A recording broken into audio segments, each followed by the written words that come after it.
ও শুনোর নিবেদনে আপনারা শুনছেন আধুনিক বাংলা সাহিত্যের কয়েকটি রহস্যময়, রোমাঞ্চকর, অতিপ্রাকৃত এবং অলৌকিক গল্পের সম্ভার। আজকের গল্প অরুণিমা বন্দ্যোপাধ্যায় রচিত মায়া কুহকিনী, প্রযোজনায় অরেঞ্জ পাবলিশার্স। চিঠিটা এসেছিল দুপুরের দিকে, তবে তা পড়ার সময় পায়নি শতদ্রু সেন। টেলিভিশনে পরপর কয়েকটি ডিবেট ও টক শো পরিচালনায় ব্যস্ত ছিল সকাল থেকে। তাছাড়া কিছু লাইভ ইভেন্টও সামলাতে হয়েছে মাঝে। ইদানিং শতদ্রু সেনের অপরিসীম খ্যাতির কারণ হল ভূত শিকারী উপাধিটি। কয়েক মাস আগে পাহাড়ের একটি ভুতুড়ে বাড়িতে রাত্রিযাপন করে সফলভাবে শহরে ফিরে আসার পরপরই এই উপাধি প্রাপ্তি ঘটে। এরপর থেকে তার পরিচালিত ভূত বিষয়ক এক একটি অনুষ্ঠানের সম্প্রচার শহর জুড়ে সাড়া ফেলে দিয়েছে। নিউজ রুম থেকে নিজের কেবিনে ফিরেই দেখল দুপুরে আসা পোস্ট কার্ডটা টেবিলে তখনও পড়ে রয়েছে। এসিটা অন করে চেয়ার টেনে বসে পোস্ট কার্ডটা হাতে তুলে নিল। এলোমেলো হস্তাক্ষরে লেখা একটি চিঠি। পোস্ট অফিসের ছাপ ঠিক বোঝা গেল না। আমি বনডাঙ্গার দিলরুবা। জানি আমাকে হয়তো মনে নাই, যদিও মনে বাসা বাঁধার মতন কিছুই ছিল না আমার। তবুও বৈতরণীর বুকে বেলায় বেসেছিলাম যার সাথে, বন পাহাড়ের রাজকুমারীর মতো বনলতার গয়নায় সেজেছিলাম। আলু চায়ার বুটি কাটা গালচে পাতা পলাশ বনে যার বর্ষার আধখানা আঁকড়ে দৌড়েছিলাম। আজ আমার বিপদে শুধু তার কথাই বারবার মনে পড়ছে। একবারটি কি আসা যায়? এই হতভাগিনী চিরকৃতজ্ঞ থাকবে। বনডাঙ্গার আদিবাসী পাড়ায় মাটির সেই কুঁড়েঘর মনে থাকবে। চিঠিটা আলগোছে ভাঁজ করল শতদ্রু। জানলার পাশে টেবিলে রাখা দামি ইনডোর প্ল্যান্টের পাশে একটা ছোট্ট কলসি। ভেষজ রঙের ব্যবহারে আদিমতার গল্প বোনা মাটির গায়ে। গ্রামের প্রতিটি কুঁড়ের আঙিনায় সোনার ফসল ফলেছে। গ্রামের মানুষ আকুল প্রাণে সেই ফসল উৎসর্গ করে গ্রামদেবতীর চরণে। গ্রামদেবতী প্রসাদ হিসেবে তার ভক্তদের ভুট্টার দানা বিলি করছেন। সুউচ্চ জলপ্রপাতকে ঘিরে এক ছোট্ট জনজীবনের লোকাচার, বিশ্বাস, আবেগ ফুটে উঠেছে কলসির গায়ে আঁকা চিত্রকর্মে। আজ এতগুলো বছর পরে তার কি বিপদ হতে পারে? একদিন ঘনিয়ে আসা বিপদ থেকে পরিত্রাণ পেতেই তো স্বার্থপরের মতো পালিয়ে আসতে হয়েছিল শতদ্রুকে। ছোট্ট কলসিটা টেবিল থেকে তুলে নিয়ে এসে ওটার গায়ে পরম মমতায় হাত বোলাতে বোলাতে ঘরের কোণে থাকা সোফায় গা এলিয়ে দিল শতদ্রু। অতীতের ধূসর পাণ্ডুলিপির পাতা উল্টে যাচ্ছে এক এক করে। স্টেশনের নাম শালিধুরা। একেবারে জনশূন্য। দুপাশে উঁচু পাহাড়, ঘন সবুজ, নিবিড় জঙ্গলে ঢাকা। ফাগুনের শেষ বলে মাঝে মাঝে লাল ধুলোর ঝড় উঠছে। হলুদ কমলা বর্ণের শুকনো পাতারা গা ভাসিয়ে দিচ্ছে সেই ঝড়ে। প্ল্যাটফর্মে পায়চারি করছে শতদ্রু আর অতনু। পলাশ গাছের ডালে একটা মৌটুসি এক টানা ডেকেই চলেছে। ঝোপের ফাঁক দিয়ে দেখা গেল ওদের জিপ গাড়ি এসে গেছে। ব্যাগগুলো তুলে দিয়ে ওরা গাড়িতে উঠে বসল। পথের দুপাশে ফুলের আগুন লেগেছে। জিপ ছুটে চলল বনডাঙ্গার উদ্দেশ্যে। এই পাণ্ডব বর্জিত জঙ্গলি দেশে নিতান্তই ছুটি কাটানোর জন্য ওরা পাড়ি দেয়নি। অতনুর শিকারের শখ। শতদ্রু এসেছে ওকে সঙ্গ দিতে, আর সেই সুবাদে যদি চ্যানেলের জন্য কিছু রসদ জোগাড় হয়ে যায় তাহলে মন্দ কি। অতনু জিপ চালক মংলুর সাথে বেশ ভাব জমিয়ে ফেলেছে। পাহাড়ি বাঁক বেয়ে জিপ এগিয়ে চলল। এখানকার মাটিতে লোহার ভাগ বেশি, তাই নদীর জলও কেমন যেন লাল রঙের।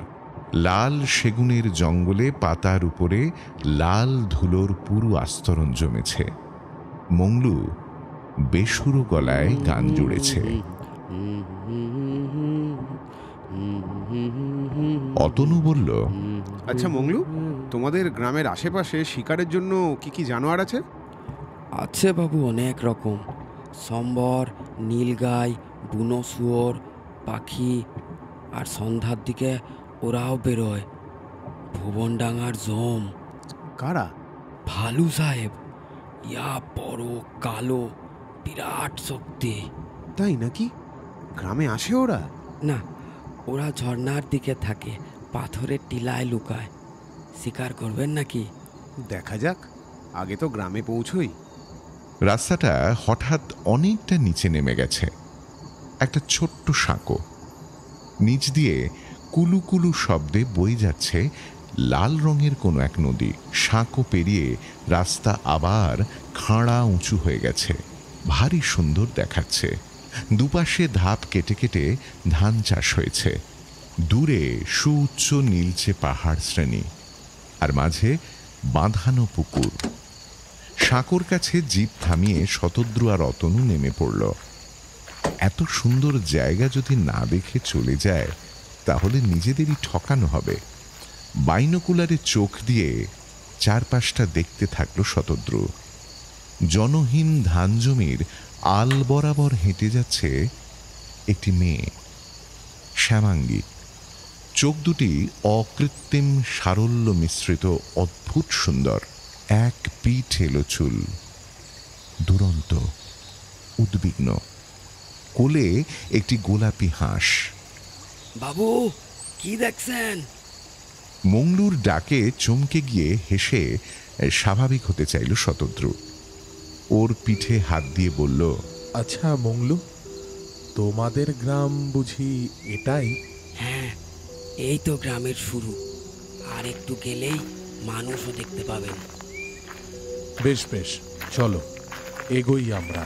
জিপে উঠে পড়ার পরেও শতদ্রু বারবার জানলা দিয়ে মুখ বের করে কিছু খুঁজতে চাইছে। মেয়েটাকে এক ঝলকই দেখা গেছে। নিমেষের মধ্যে কোথায় যেন হারিয়ে গেল সে। এখানে তো কোনো বড় গাছ বা পাথর নেই যে আড়ালে লুকিয়ে পড়বে। আদিগন্ত শুধুই চোখ জুড়ানো, ঢেউ খেলানো সবুজ ধান জমি। মেয়েটির হাতে কি অদ্ভুত সুন্দর গোলাপি হাঁসটা। হাঁসের রং কি গোলাপি হয়? হয়তো হয়। বনডাঙ্গায়, বনডাঙ্গার সবুজ নীড় বাংলো। গুলঞ্চলতার বেড়া পেরিয়ে সুবিশাল উঠোন, তার পিছনে সারি সারি আলপনা দেওয়া ছোট ছোট মেটে ঘর। উঠোনের একপাশে বাতাবি লেবু গাছ আর পাতকুয়া। দেওয়ালে দেওয়ালে শাল কাঠের মশাল ঝুলছে। অতনু জানতে চাইল, গ্রামে কি বিদ্যুৎ এসে পৌঁছায়নি মংলু? হ্যাঁ বাবু, আছে তো। তাহলে মশাল ঝোলানো রয়েছে যে? ওগুলো বিদ্যুৎ না থাকলে জ্বালাবার জন্য দেওয়া আছে। বেশ, বুঝলাম। দক্ষিণের ঘর দুটোয় আপনাদের থাকবার ব্যবস্থা আছে। আপনারা হাত মুখ ধুয়ে নেন, মহেন্দার খাবার নিয়ে আসবে এখন। একেবারে ছবির মতো নিখুঁত একটি পাহাড়ি গ্রাম। কিছু দূর অন্তর আদিবাসী লোকের বাস। মাটির কুঁড়ে ঘর, শাল পলাশের ছায়ায় ঘেরা লাল মাটির রাস্তা। উঠোনে ভুট্টা চাষ হয়েছে। দূরে পাহাড় শ্রেণী নীলচে নেশায় মজে আছে। পাতকুয়ার ঠান্ডা জলে স্নান করে সারাদিনের ক্লান্তি যেন এক লহমায় মুছে গেল। মংলুর স্ত্রী মাহিন্দা একটু পরে খাবার নিয়ে এলো। এক গলা ঘোমটা দেওয়া, দুহাতে কাঁচের চুড়ি, পায়ে একগাছি করে মল। কাঁচা শালপাতার থালায় গরম গরম ভাত, শালপাতার ঠোঁয়ায় গরম মুগের ডাল, কাঁচা পেঁয়াজ, কাঁচা লঙ্কা আর পেঁপে আলুর তরকারি পরিবেশন করল। গোগ্রাসে খাবারগুলো নিঃশেষিত হলো মুহূর্তেই। আবারও শালপাতায় মধু দেওয়া হলো। এক চুমুকে সেটাও শেষ। মাহিন্দার হাঁটায়, কথা বলায়, চোখের চাহনিতে একটা শান্তশ্রী, কেমন যেন একটা সহজিয়া রেশ আছে। সে চলে যেতেই শতদ্রু হাত ধুতে পাতকুয়ায় গেল। বাতাবি লেবুর গাছের ডালে বসে একটা ছোট্ট তিতির পাখি টিটির টি টিটির টি করে ডেকেই চলেছে। কুয়োর ধারে জলের ঘুঁটি নামিয়ে মাথা তুলতেই দেখল সেই শ্যামলা মেয়েটি বুকে গোলাপি হাঁসটাকে জড়িয়ে ধরে বাংলোর সামনের লাল রাস্তা দিয়ে হেঁটে যাচ্ছে। চোখের তারায় বিদ্যুতের ছটা, দুসারি সুচারু দাঁতে মিষ্টি হেসে চলে গেল। শতদ্রু দ্রুত দৌড়ে গেল বেড়ার দিকে। না, আবার অদৃশ্য হয়ে গেছে সে। বেড়ার দরজা খুলে লাল রাস্তা ধরে উদ্ভ্রান্তের মতো এগিয়ে চলল শতদ্রু। জনমানবহীন চারপাশ। মাঠে কিছু গরু চড়ে বেড়াচ্ছে। বনের পাতায় শিশিরানি তুলে ওর পিছু পিছু এক ঝলক হাওয়া এলো। তার সাথে কত শত নাম না জানা ফুল, লতাপাতার বুনো গন্ধ মিশে আছে। কিরে, শুনছিস? কোথায় যাচ্ছিস পাগলের মতো খালি পায়? অতনুর ডাকে খেয়াল হলো বাংলো ছেড়ে অনেকটা চলে এসেছে সে। শতদ্রু নিরুত্তর। ওর চোখ জোড়া অস্থির হয়ে কাউকে খুঁজছে। ভর দুপুরে একা এভাবে কেন বেরিয়েছিস? জায়গাটা এখনো চিনি না আমরা ঠিকভাবে। দুটো দিন যাক, তারপর না হয় ঘুরিস। মাহিন্দা বলল শুনলি না, এখানে মাঝে মাঝে জঙ্গলি জন্তুরা হানা দেয়। ওরা তো নয় এসবে অভ্যস্ত, কিন্তু আমরা। শতদ্রু তখনও এদিক ওদিক খুঁজে চলেছে মেয়েটিকে। আচ্ছা অতনু, তুই কোনোদিন গোলাপি রঙের হাঁস দেখেছিস? গোলাপি হাঁস? তা আবার হয় নাকি? তুই দেখেছিস এখানে? শতদ্রু প্রসঙ্গ পাল্টাতে বলল, এই দুপুরের খাওয়াটা কিন্তু আজ মন্দ হয়নি, কি বলিস? এক কথায় অপূর্ব।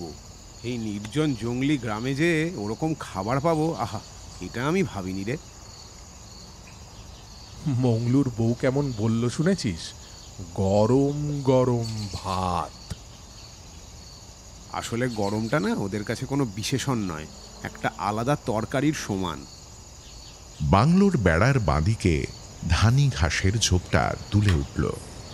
পাশে একটা ঝাঁকড়া মৌহা গাছ শেষ দুপুরের সোনা রোদে ঝলমলাচ্ছে। ঝোপের ভিতর থেকে একটা ছাগল বাচ্চা ছিটকে বেরিয়ে এলো। পিছনেই প্রকাণ্ড একটা সাপ। দেখে তো গোখর মনে হচ্ছে। দ্রুত পা চালিয়ে ঘরে ফিরল শতদ্রু আর অতনু।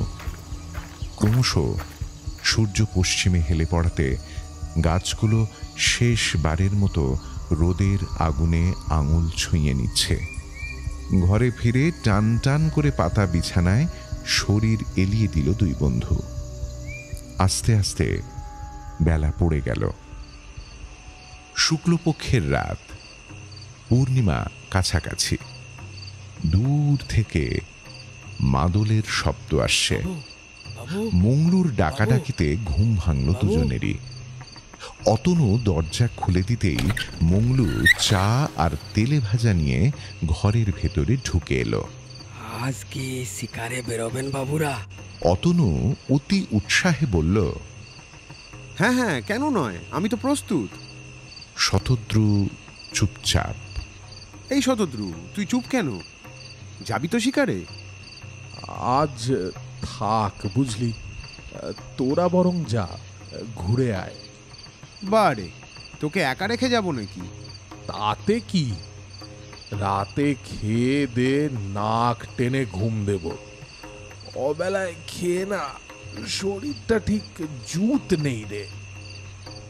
তাহলে থাক মংলু, আমরাও আজকের দিনটা বরং ছেড়েই দিই। আরে না না, তোরা যা না, আমার কিচ্ছু অসুবিধে হবে না, বললাম তো।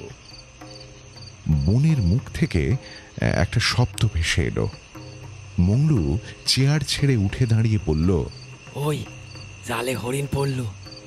অতনু শতদ্রু দুজনেই অবাক হয়ে জিজ্ঞেস করল, হরিণ? হ্যাঁ, শীতল হরিণ। মাদলের আওয়াজ শোনেননি আপনারা? হ্যাঁ, শুনলাম তো। ওরা মাদল বাজিয়ে হরিণকে ঝোপ থেকে বের করে আনে। তার মানে আজ রাতে সীতাও বেরোতে পারে। চিতা? এ সুযোগ তাহলে হাতছাড়া করা যাবে না। মংলু, তুমি তৈরি হয়ে নাও, আজ রাতে আমরা বেরোবই। হঠাৎই জানলার পাল্লা দুটো সশব্দে হাট করে খুলে গেল। তিনজনেই তাকালো ওদিকে, কিন্তু বাইরের জমাট অন্ধকার ছাড়া আর কিছুই চোখে পড়ল না। রাতে দেশি মুরগির ঝোল আর রুটি খেয়ে মংলু অতনুকে সঙ্গে নিয়ে শিকারে বেরিয়ে গেল। মাটির দাওয়ায় শাল কাঠের মশাল জ্বলছে। শতদ্রু দরজা বন্ধ করে শুয়ে পড়ল। কতক্ষণ ঘুমিয়েছে মনে নেই। হঠাৎ একটা খসখস আওয়াজে ঘুমটা ভেঙে গেল। মংলু সাবধান করে গেছে দরজা না খুলতে। শতদ্রু বিছানাতে বসে কান পেতে শব্দটা শুনতে চাইল। ধারালো কিছু শানে ঘষার শব্দ মনে হচ্ছে। শতদ্রু পা টিপে টিপে দরজার কাছে এগিয়ে গেল। এক চিলতে দরজা ফাঁক করে দেখল মশালটা নিভে গেছে অনেকক্ষণ। চাঁদের আলোয় উঠোন ধুয়ে যাচ্ছে, আর সেই আলোতেই দেখা যাচ্ছে পাতকুয়ার পাশে একটি মেয়ে এলো চুলে বসে হাতে কাটারির মতো ধারালো অস্ত্র এক টানা কুয়োর শানে ঘষেই চলেছে। শতদ্রু দরজাটা আস্তে করে বন্ধ করে দিয়ে বিছানার দিকে এগোতে গিয়ে দেখল দরজার বিপরীত দেওয়ালে একটা আয়না ঝোলানো। তাতে ওই একই দৃশ্য। দরজা বন্ধ, ঘরে কোনো আলো জ্বলছে না। তাহলে ওই আয়নায় প্রতিচ্ছবি দেখা যাচ্ছে কি করে? মনে মনে ভাবল কিছুতেই দরজা খুলবে না। মংলু আর অতনু ফিরলে তবেই একমাত্র খুলবে। চোখ বন্ধ অবস্থাতেই বিছানায় গিয়ে শুয়ে পড়ল শতদ্রু।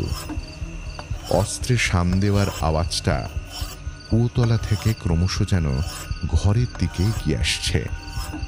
অতনু বা মংলুকে একটা ফোন করবে, নাকি অপেক্ষা করবে শান্ত হয়ে? কারণ বিন্দুমাত্র নড়াচড়া, আলো বা শব্দ এখন প্রবল বিপদের কারণ হতে পারে। শব্দটা এবারে উঠোন পেরিয়ে মাটির দাওয়ায় এসে উঠল।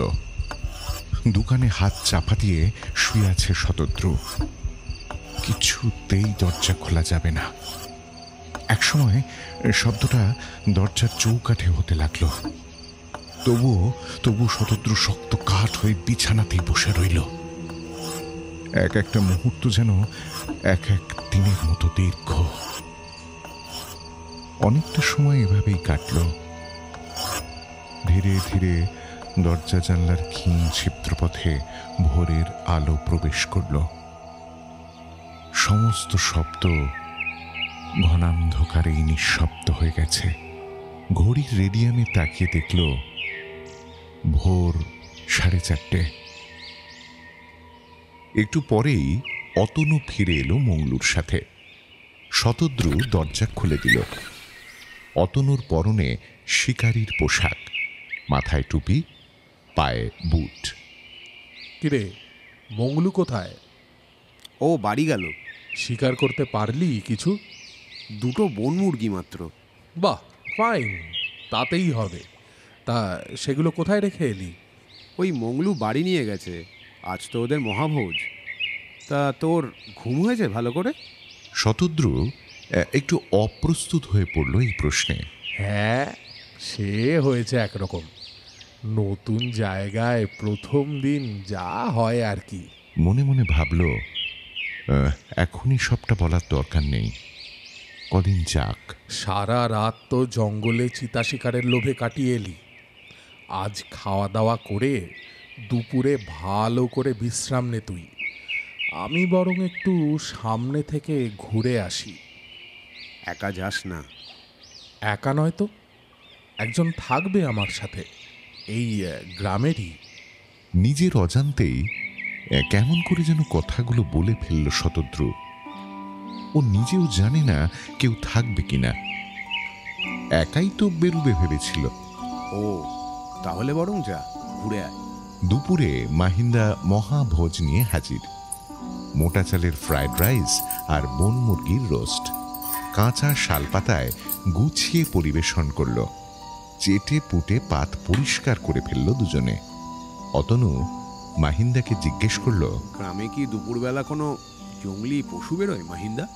হ্যাঁ বাবু, বেরোয় তো, তবে হরিণ, সম্বর, মোষ এসবই বেরোয়। না তা না, চিতা, ভালু এসব?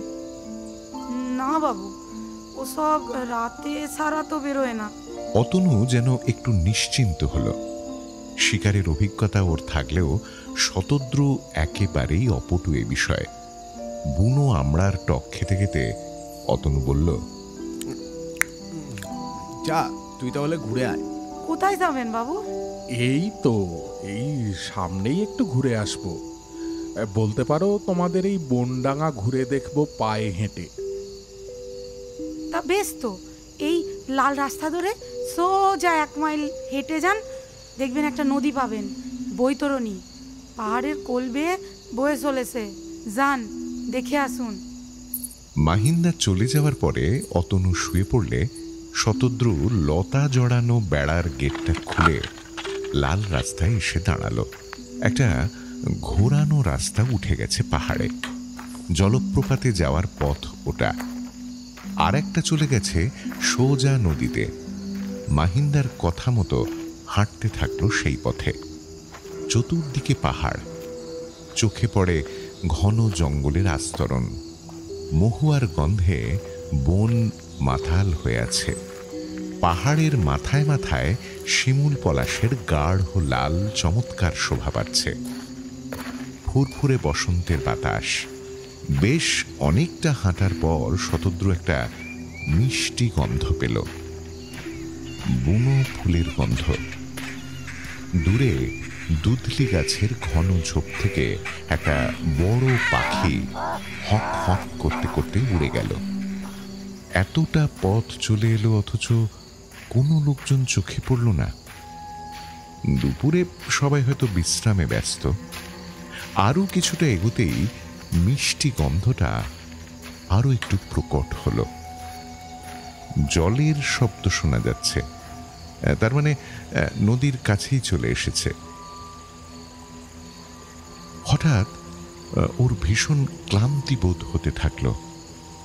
পায়ে পায়ে একটা বড় গাছের নিচে গিয়ে বসল। বড্ড ঘুম পাচ্ছে। এত সুন্দর মিষ্টি গন্ধটা নেশা ধরে গেছে মনে হয়। গাছের নিচে বসে থাকতে থাকতে চোখ বন্ধ হয়ে আসছে ওর। অনেকক্ষণ পরে একটা মিহি রিনরিনে গলার স্বরে চোখ খুলে তাকায় শতদ্রু। বর্ষার ঢলঢলে সন্ধ্যা মালতী লতার মতো কমনীয় এক শ্যামাঙ্গী তন্নি তার শরীরের উপর ঝুঁকে পড়ে কি যেন তাড়াচ্ছে। রুক্ষ বেনি কাঁধ বেয়ে নেমে এসেছে মাটিতে, তাতে বেগনি ফুল জড়ানো। ঠোঁট দুটি জিনিয়া ফুলের পাপড়ির মতো, চোখে দুষ্টুমি মাখা চাঞ্চল্য। শতদ্রু দেখল তার পাশে রাখা সেই সুন্দর গোলাপি হাঁসটা। ঘুমের ঘোরটা একটু কাটতেই ও নড়ে চড়ে বসল। দেখল ওর সারা শরীরে অসংখ্য হলুদ হলুদ পোকা ছেঁকে ধরেছে, আর সেখান থেকেই অদ্ভুত একটা মিষ্টি গন্ধ আসছে। আতশোয়া হয়ে ও মেয়েটিকে ধমকে বলে, এই তুমি কি করছো? কি আবার, দেখতে পাচ্ছ না, পুটুস তাড়াচ্ছি। পুটুস? হ্যাঁ, তোমাকে তো ওরা চেকে ধরেছে। ওদের গায়ের গন্ধেই তো তুমি ঘুমিয়ে পড়েছিলে। আর ওই সুযোগে ওরা তোমার সব রক্ত চুষে নিত। সে কি? দেখো না, আমি সবাইকে তাড়িয়ে দিয়েছি। অবাক হয়ে চেয়ে থাকলো শতদ্রু ওই মেয়েটির দিকে। কাল থেকে কত খুঁজছে কিন্তু পায়নি। আজ আজ এভাবে কাছে পাবে ভাবতে পারেনি ও। মেয়েটি একটু দূরে সরে গিয়ে বসে জিজ্ঞেস করে, তুমি কি বেড়াতে এসেছো এখানে? হ্যাঁ, একাই? একাই এসেছিলাম। এখন তুমি এলে। আমার বেড়ানোর সময় নেই বাপু, মেলা কাজ। তোমার আবার কি কাজ? কাল তো দেখলাম মাঠে মাঠে ঘুরে বেড়াচ্ছ। মেয়েটি উবু হয়ে বসে বেনিটা পিঠে ছড়িয়ে দিয়ে বলল, নেবু খাবে? লেবু? হ্যাঁ গো, ওই নদীর পাড়ে নেবু গাছ আছে, মিষ্টি নেবু। না না, আমি খাবো না। একটু আগে মিষ্টি গন্ধে তো মরেই যেতাম। আর মিষ্টি লেবু চাই না। বন মুরগি কে বুঝি পেটখানা ভরে গেছে? তুমি জানলে কি করে যে আমি বন মুরগি খেয়েছি? আমি সব জানি, এই বনডাঙ্গার সব কিছু আমি জানি। আচ্ছা, তোমার ওই পুটুস পোকার গন্ধে তো আমি ঘুমিয়ে পড়েছিলাম, কিন্তু তোমার ঘুম পায়নি? না, পাইনি। কেন? কারণ পুটুস শুধু মানুষদের ঘুম পাড়াতে পারে, আমাকে নয়। ও, তাহলে তুমি বুঝি মানুষ নও? চলো না নদীর পাড়ে, নেবু খাওয়াবো, খুব মিষ্টি নেবুর গাছ।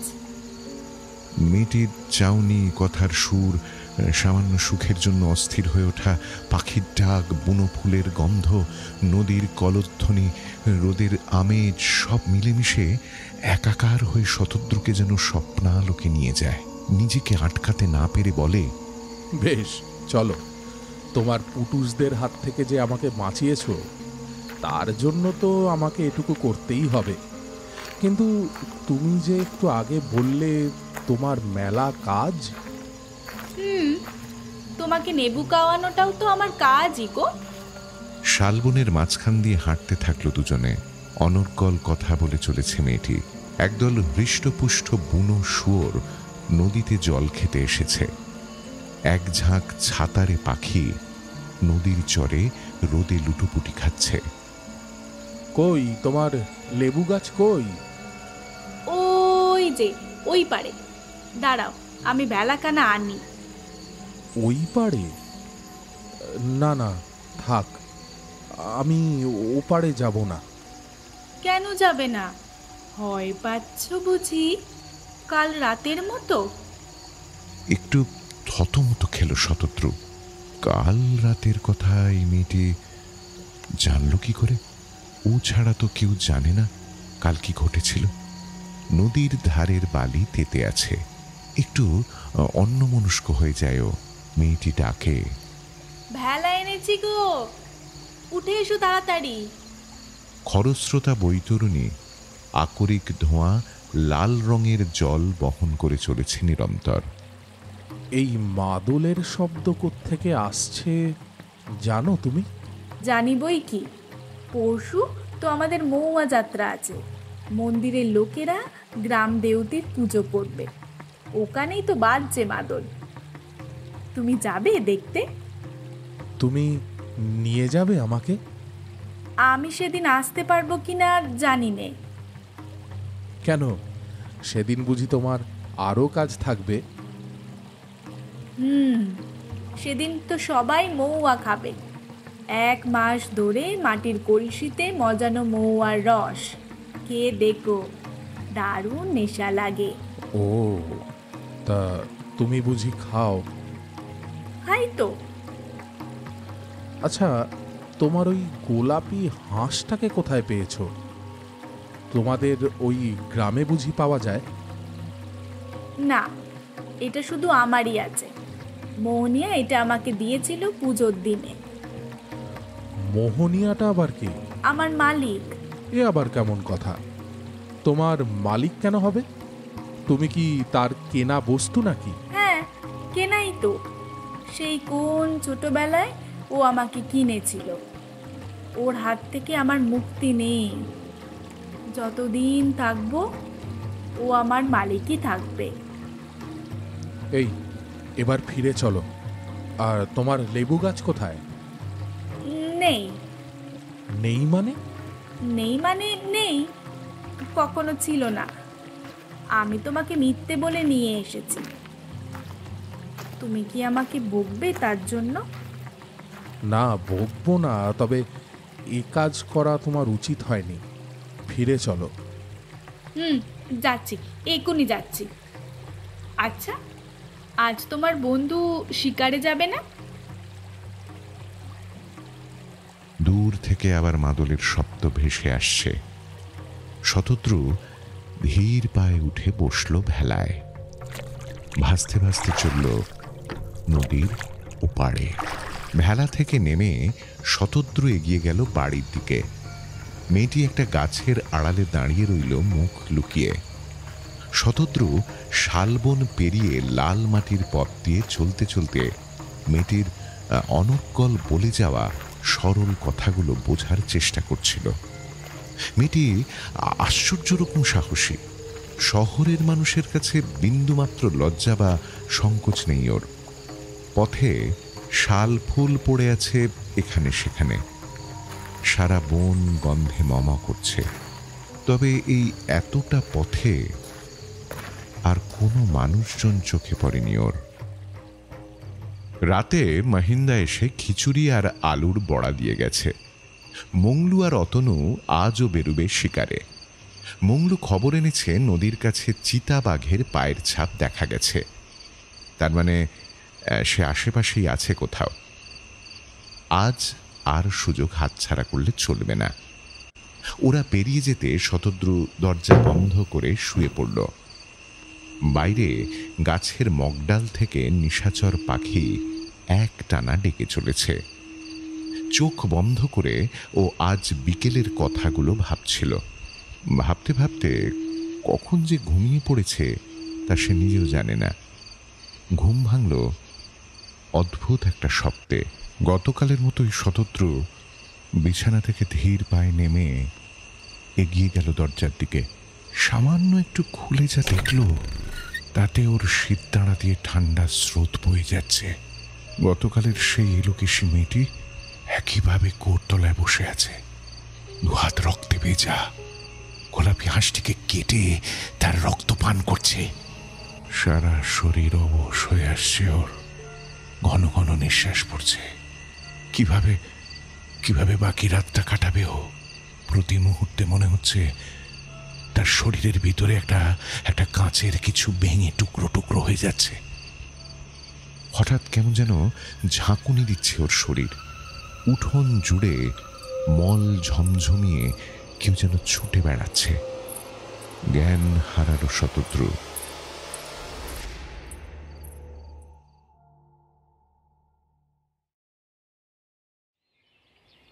ভোরের আলো ফুটতেই ও দরজা খুলে বাইরে এলো।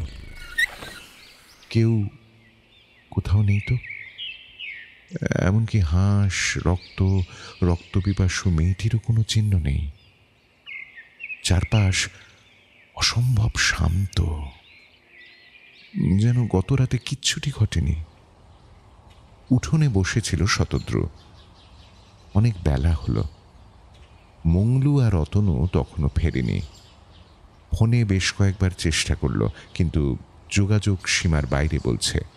মংলু পাশেই থাকে বলেছিল। এত বেলা হলো, মাহিন্দাও তো এলো না চা নিয়ে।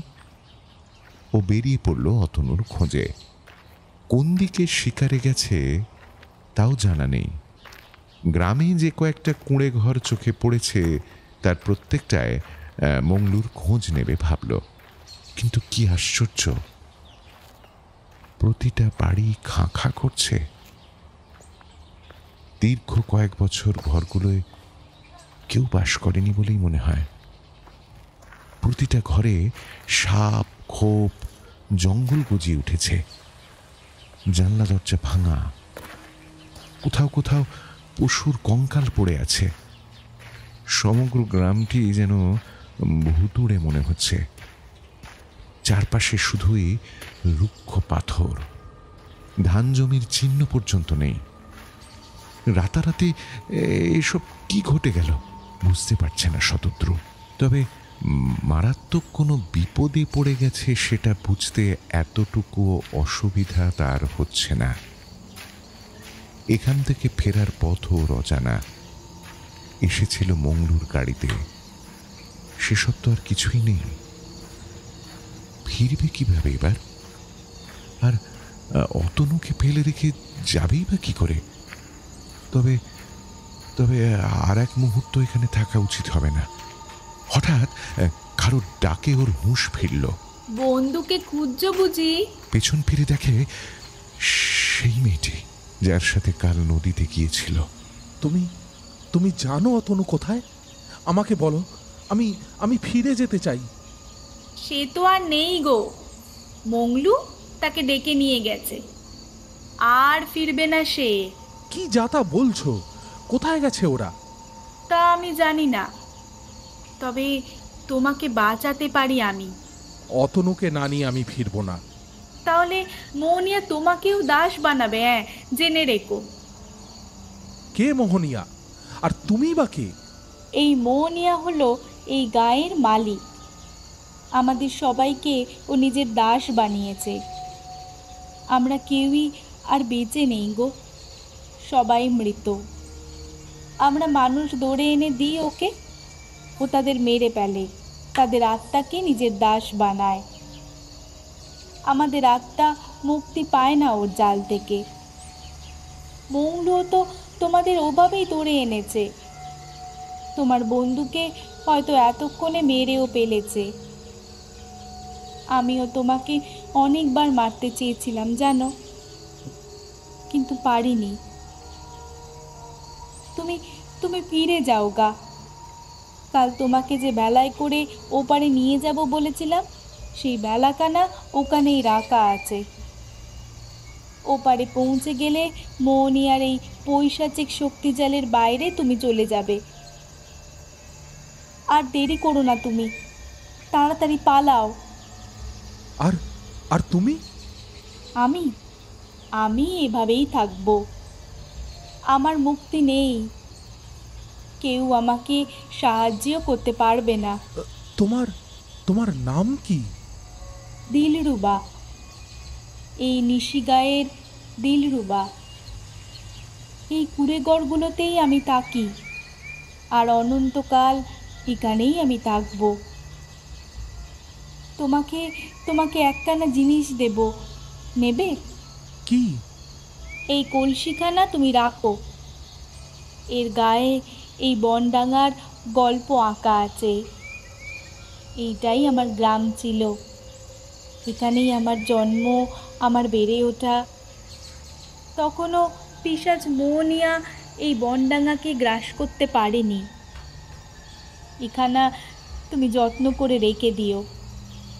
এখন যাও, চলে যাও, আর ফিরে চেয়েও না এদিকে, চলে যাও। শতদ্রু ফিরে এসেছিল সেদিন, বন্ধুকে হারিয়ে অর্ধ উন্মাতের মতো। বারবার মনে পড়ত দিলরুবার সরল মুখখানা। এ শহরে থেকে বোঝাই যায় না যে নিজের দেশে এত অপবিশ্বাস লুকিয়ে রয়েছে আনাচে কানাচে। এরা শুধু আমাদের মনে করিয়ে দেয় নিজেদের শিকড়ের কথা, যা আজও ছড়িয়ে আছে গ্রামের ধুলোয় ধুলোয়, ঘাসে ঘাসে। তবে একটা বিষয়ে ওর সর্বক্ষণ মনে হয়, এই ছোট্ট কলসির অদ্ভুত এক ক্ষমতা আছে।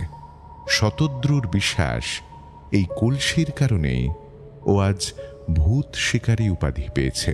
অতনুকে শিকারে গিয়ে যে বলিদান দিতে হয়েছিল তার প্রতিশোধ নিতে শতদ্রু নিজেকে তিলে তিলে তৈরি করেছে। মনে মনে ধন্যবাদ দেয় বনডাঙ্গাকে।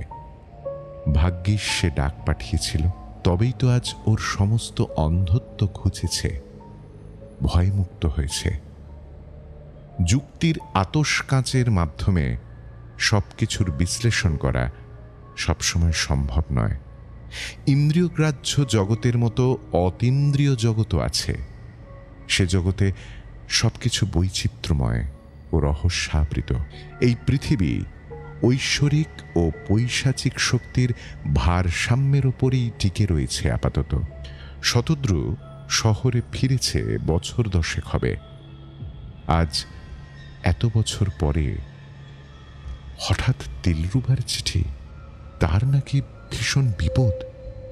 কি সাহায্য করবে ওকে শতদ্রু? একজন পিশাচের আজ্ঞাবাহী আত্মার কি সাহায্য চাওয়ার থাকতে পারে ওর কাছে? 1 সপ্তাহের ছুটি নিয়ে রওনা দিল শতদ্রু। ডাক উপেক্ষা করতে পারল না। জীবনে কখনো ভাবতে পারেনি এই গন্তব্যে আবারও আসতে হতে পারে। শহর থেকে 500 কিলোমিটার দূরে ছবির মতো সুন্দর গ্রাম বনডাঙ্গা। শাল পলাশের অরণ্যে ঘেরা ধূম্র পাহাড়ের কোলে অবস্থিত গ্রামটি যেন কোনো সুদক্ষ চিত্রকর দ্বারা অঙ্কিত ক্যানভাসে ফুটিয়ে তোলা একখানি ছবি।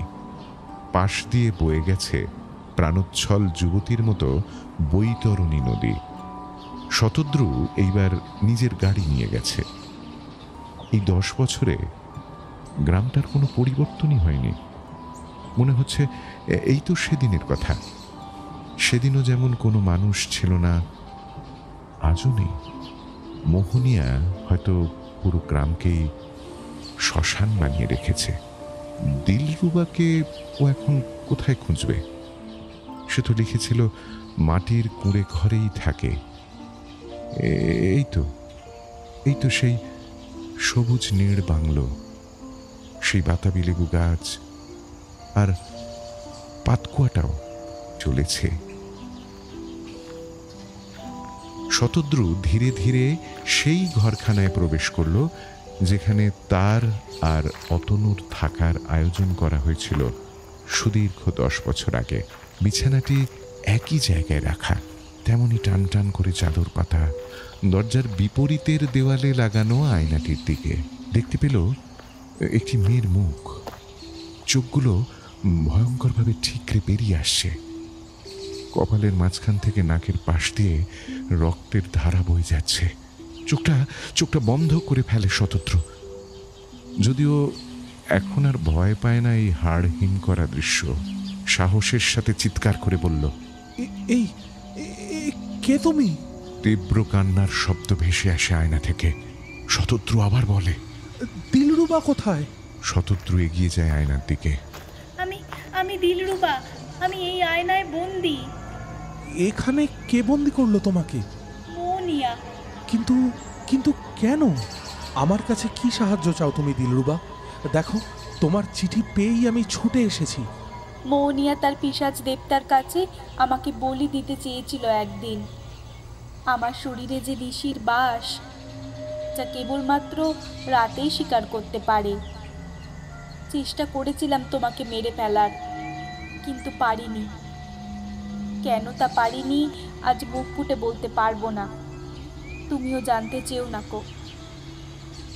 তুমি এখান থেকে চলে যাওয়ার পর সে সব সাধনা করে আমাকে এই আয়নায় বন্দি করে রাখে। প্রতিদিন ও আমার শরীর থেকে 8 ফোঁটা করে রক্ত নিয়ে পান করত। তাতে আমার কোনো কষ্ট হতো না,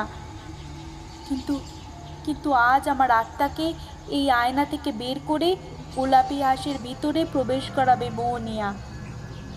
সে জীবন নিদারুণ যন্ত্রণার। সেই গোলাপি হাঁসকে মোহনিয়া এক অগরী তান্ত্রিকের হাতে তুলে দেবে, যে প্রতিদিন আমাকে একটু একটু করে কেটে রক্তপান করে শক্তিশালী হবে। আমি মুক্তি চাই। একমাত্র তুমিই আমাকে মুক্তি দিতে পারো।